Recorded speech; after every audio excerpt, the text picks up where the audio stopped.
All right, we have a horrifying story in Pakistan to tell you about where a teenage girl is recovering after being shot in the head by a Taliban gunman, all for speaking out in support of education for girls. Doctors think she will pull through, but the Taliban has vowed to hunt her down and kill her if she lives. Our next guest says this is not getting enough attention here. Joining me now is Brooke Goldstein, attorney and director of the Lawfare Project. Brooke, great to have you here. Thank you for having me. First, I just want to tell our viewers about this incredible 14-year-old girl. She is in Pakistan. She's from Pakistan. She has long been a champion of education for girls. In fact, when she was just 11 years old, she apparently started a blog with the BBC under a pseudonym so she could talk about the Taliban's atrocities, what her life has been like.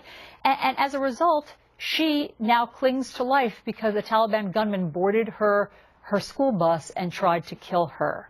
Right. This is a most remarkable little girl, and it is horrifying the way that she's been shot and treated. But it's quite unfortunate that it takes an incident like this to focus the world attention on the fact that Islamist terrorist groups from Al-Qaeda to the Taliban to Hamas to Hezbollah are engaged in the premeditated murder of innocent Muslim children. They're recruiting them as child suicide bombers. They're using them as human shields, and they're directly targeting girls' schools, for example, and they're murdering boys, for example, we saw in Pakistan, merely for wearing a westernized haircut.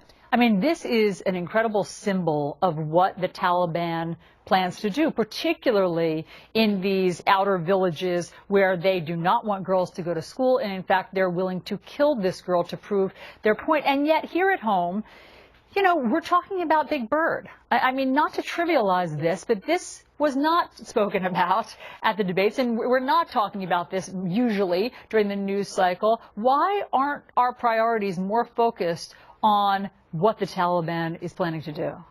You know what? Because nobody wants to be called Islamophobic. Anyone who is brave enough to speak publicly and openly about the threat of radical Islam, how Islamist terrorist groups are using children for military activities, are being called Islamophobic, and they're also being sued. Look what happened, for example, to Representative Peter King. When he did his hearings on homegrown radicalization, he put Somali parents on the stand that testified with tears in their eyes about how their American-born Somali children were being kidnapped by Al-Qaeda and trained as child soldiers abroad. Peter King was called an Islamophobe for advocating that the human rights of Muslim children be protected. And that is exactly what this is. It is a human rights issue. It is a shame that groups like Amnesty International, the United Nations Human Rights Council have refused to spotlight this issue. Is there also a feeling that we had hoped, fingers crossed, that the Taliban had somehow come around, that somehow we were going to be able to partner with them in Afghanistan, that they weren't Al-Qaeda? The Taliban is different than Al-Qaeda. They're not as brutal. They're not as hideous.